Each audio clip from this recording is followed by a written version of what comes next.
नमस्कार।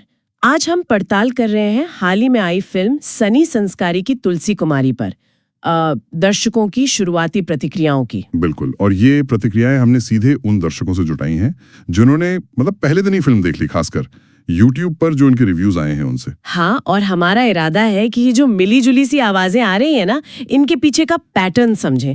दर्शकों को क्या अच्छा लगा, क्या नहीं, और कुल मिलाकर फिल्म को लेकर माहौल बन क्या रहा है। सही बात है, क्योंकि शुरू में जो रिव्यूज देखे हैं वो देखकर लगता है कि फिल्म ने लोगों को काफी बांटा है। हाँ, ये दिलचस्प है कि एक तरफ तो इसे मनोरंजक कहा जा रहा है, वहीं दूसरी तरफ कुछ लोग बेहद नाखुश है। चलिए इसी गुत्थी को सुलझाने की कोशिश करते हैं आज। बिल्कुल। तो शुरुआत इसी से करते हैं कि ये प्रतिक्रियाएं इतनी अलग अलग क्यों हैं। कुछ दर्शक कह रहे हैं कि ये टाइम पास है, एक बार देख सकते हैं, हल्की फुल्की है। हाँ, और वहीं दूसरी तरफ देखें तो कुछ दर्शक काफी सख्त हैं।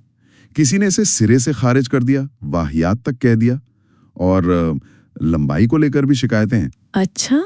हाँ, और एक रिव्यू तो इतना ज्यादा नेगेटिव था कि उसमें तो फिल्म को बैन करने की मांग कर दी।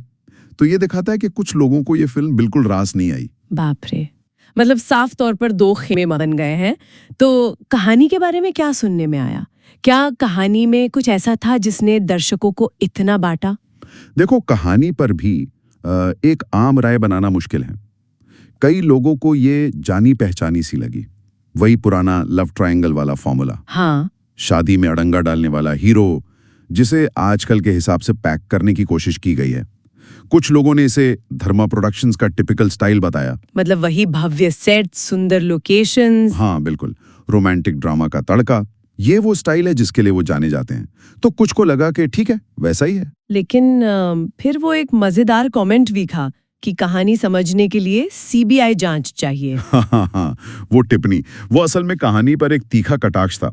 शायद समीक्षक को कहानी इतनी बिखरी हुई या बेतुकी लगी होगी कि उन्होंने मजाक में कहा कि इसका प्लॉट समझने के लिए तो जासूसों की टीम बुलानी पड़ेगी। ओह, ये कहानी की कमजोरी या उसके उलझाव पर एक व्यंग्य का। ये दिखाता है कि कुछ दर्शकों को कहानी बिल्कुल पल्ले नहीं पड़ी। और फिल्म की रफ्तार और लंबाई, इस पर भी अलग अलग बातें थी शायद। बिल्कुल, एक तरफ कुछ दर्शकों को फिल्म का तेज पेस पसंद आया कि कहानी जल्दी मुद्दे पर आ जाती है, ज्यादा भूमिका नहीं बांधी गई। अच्छा। लेकिन ये नजरिया शायद कम लोगों का था। ज्यादातर शिकायतें फिल्म के लंबे होने को लेकर थी। खासकर पहले हिस्से के बारे में कहा गया कि वो जरूरत से ज्यादा खींचा हुआ महसूस होता है। और क्या गानों की वजह से भी ऐसा लगा लोगों को? हाँ, कई दर्शकों ने इसी तरफ इशारा किया। लगा कि कहानी थोड़ी आगे बढ़ती है, फिर एक गाना आ जाता है जिससे फिल्म की लय टूटती है और वो खिंचती महसूस होती है। ये लंबाई वाला मुद्दा तो बार बार सामने आया है। चलिए अब आते हैं परफॉर्मेंस पर, खासकर वरुण धवन और जानवी कपूर।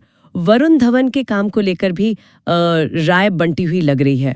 हाँ, वरुण के अभिनय पर तस्वीर काफी मिली जुली है। कुछ लोगों ने उनकी कॉमिक टाइमिंग और एनर्जी की तारीफ की है, कहा कि उन्होंने मेहनत की है। अच्छा। हाँ, एक समीक्षक ने तो उन्हें गोविंदा और सलमान खान का मिक्सचर बता दिया कि एक्टिंग स्टाइल गोविंदा जैसा और लुक थोड़ा सलमान जैसा। ओह, लेकिन तारीफ के साथ साथ आलोचना भी जोरदार है। बिल्कुल, कई दर्शकों को उनका अभिनय ओवर एक्टिंग लगा। उन पर शाहरुख खान और सलमान खान की नकल करने के आरोप भी लगे। कुछ समीक्षकों ने तो उनके स्क्रिप्ट सिलेक्शन पर ही सवाल उठा दिया कि भाई उन्होंने ये फिल्म क्यों चुनी। एक दर्शक ने उनके किरदार के कंफ्यूजन का भी जिक्र किया। हाँ, वो शादी तुड़वाने वाला। हाँ, कि वो शादी तुड़वाने जाता है लेकिन अपनी प्रेमिका को लेकर भी असमंजस में है। ये बात थोड़ी अटपटी लगी। तो कुल मिलाकर वरुण का परफॉर्मेंस काफी पोलराइजिंग रहा है। और जानवी कपूर, क्या उनके बारे में तस्वीर थोड़ी ज्यादा साफ है या वहां भी ऐसा ही है? नहीं, जानवी के लिए प्रतिक्रियाएं काफी हद तक पॉजिटिव हैं। उनके लुक्स और कॉस्ट्यूम्स की बहुत तारीफ हुई है, खासकर उनकी साड़ियों की। अच्छा। हाँ, एक समीक्षक ने कहा कि काफी समय बाद किसी हीरोइन को पर्दे पर साड़ी में इतना सुंदर और ग्रेसफुल देखा, और श्रीदेवी जी से तुलना भी की। वाह। और उनके अभिनय में भी सुधार देखा गया। कुछ ने तो इसे उनका अब तक का सबसे अच्छा काम बताया है। तो जानवी के लिए ज्यादातर पॉजिटिव फीडबैक है। और दोनों की केमिस्ट्री के बारे में क्या राय बनी, वरुण और जानवी की जोड़ी? ये शायद फिल्म का एक मजबूत पक्ष माना जा रहा है। ज्यादातर दर्शकों को वरुण और जानवी की जोड़ी पर्दे पर अच्छी लगी। उनकी आपसी नोकझोंक, उनका तालमेल, वो दर्शकों को पसंद आया है। तो केमिस्ट्री वाला पॉइंट प्लस में है। और सहायक कलाकारों का भी हल्का फुल्का जिक्र हुआ शायद, जैसे सानिया मल्होत्रा और रोहित सराफ। हाँ, उनका जिक्र आया और उन्हें अपने किरदारों में ठीक बताया गया, लेकिन फोकस जाहिर तौर पर लीड पेयर पर ही रहा। हाँ, वो तो होता ही है। एक दिलचस्प टिप्पणी ये भी आई कि फिल्म में शायद एक और बड़े स्टार की कमी खली।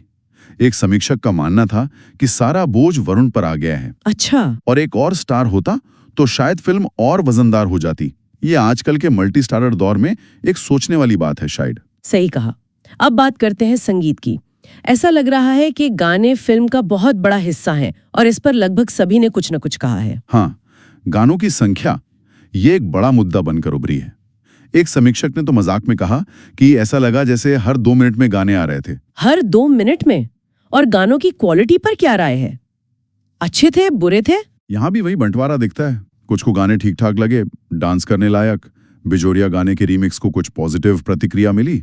उन्हें लगा कि एक म्यूजिकल रोमांटिक कॉमेडी के हिसाब से गाने चल जाते हैं। लेकिन एक बड़ा तबका ऐसा है जिसे लगा कि गाने न सिर्फ बहुत ज्यादा थे, बल्कि उनमें कोई खास दम नहीं था। मतलब यादगार नहीं थे। हाँ, बिल्कुल। कई समीक्षकों का कहना था कि इतने सारे गानों के बावजूद कोई भी गाना ऐसा नहीं था जो जुबान पर चढ़ जाए या याद रह जाए। एक समीक्षक ने साफ कहा, गाने के बारे में ज्यादा असरअंदाज नहीं। और ये बात शायद रोमांटिक कॉमेडी जैसी जॉनरा के लिए ज्यादा मायने रखती है ना? क्योंकि गाने तो बिल्कुल। एक समीक्षक ने यही नुक्ता उठाया कि बॉलीवुड की रोमांटिक फिल्मों की जान अक्सर उनके गाने होते हैं। सही बात है। और ये फिल्म इस मामले में चूक गई। उनका मानना था कि अगर संगीत पर और ध्यान दिया जाता तो शायद फिल्म का असर और गहरा होता। ये एक अहम आलोचना है, क्योंकि संगीत हमेशा से इस जॉनरा का एक मजबूत स्तंभ रहा है। संगीत के अलावा प्रोडक्शन, डायरेक्शन और कहानी के कुछ और पहलुओं पर क्या खास बातें सामने आईं? प्रोडक्शन वैल्यूज की तो तारीफ हुई है, आपने कहा। हाँ, उस पर लगभग सब सहमत थे। भव्य सेट्स, शादी का माहौल, उदयपुर के किले जैसे खूबसूरत लोकेशंस, रंगीन कॉस्ट्यूम्स, विजुअली फिल्म को आकर्षक बताया गया है। मतलब दिखने में अच्छी है फिल्म। हाँ, धर्मा प्रोडक्शंस की फिल्मों से जैसी भव्यता की उम्मीद की जाती है वो यहाँ दिखती है। निर्देशन और कहानी के स्तर पर कुछ और बातें, जैसे वो महिला सशक्तिकरण वाले एंगल का जिक्र था। हाँ, ये एक दिलचस्प बिंदु है। एक समीक्षक ने इस बात की प्रशंसा की कि फिल्म महिलाओं को स्पेस देने, उनका सम्मान करने और उन्हें कंट्रोल न करने का संदेश देती है कि आज के जमाने में लड़कियों को अपनी मर्जी से जीने देना चाहिए। ये पहलू कुछ दर्शकों को पसंद आया। लेकिन इसी से जुड़ा एक विरोधाभास भी था शायद वरुण के किरदार को लेकर। बिल्कुल। एक तरफ महिलाओं के सम्मान की बात और दूसरी तरफ हीरो का अपनी ही प्रेमिका को लेकर कंफ्यूज्ड दिखना, ये तालमेल कुछ दर्शकों को अटपटा लगा। कॉमेडी पर भी मिली-जुली राय रही। कुछ लोगों को बाहुबली वाले सीन जैसे कुछ पल मजेदार लगे, लेकिन कई लोगों को जोक्स पुराने और घिसे पिटे लगे। अच्छा। जिन्हें व्हाट्सएप यूनिवर्सिटी से उठाया हुआ बताया गया। एक समीक्षक ने तो थिएटर में लोगों की हंसी को भी नकली करार दिया। अरे! और लंबाई का मुद्दा तो बार-बार आता रहा। हाँ, ये एक आम शिकायत थी कि फिल्म को छोटा किया जा सकता था, कुछ सीन गैर जरूरी तौर पर खींचे गए लगे। अंत की बात करें तो उसे ज्यादातर लोगों ने ठीक-ठाक पाया। मतलब एंडिंग ओके थी। हाँ, एक दर्शक ने उसे चौंकाने वाला लेकिन संतोषजनक बताया कि आखिर में जोड़ी मिल जाती है, जो कि ऐसी फिल्मों के दर्शकों को अक्सर पसंद आता है। ठीक है, और अब उस एक बहुत ही तीखी वायरल हुई समीक्षा पर आते हैं। उसे नजरअंदाज नहीं किया जा सकता। हाँ, वो समीक्षा वो वाकई में बाकी सबसे अलग खड़ी थी। उसकी भाषा और तीव्रता चौंकाने वाली थी। समीक्षक ने कहा कि वो इंटरवेल में ही थिएटर छोड़कर चले गए। फिल्म को मनहूस, वाहियात कहना, बैन की मांग करना,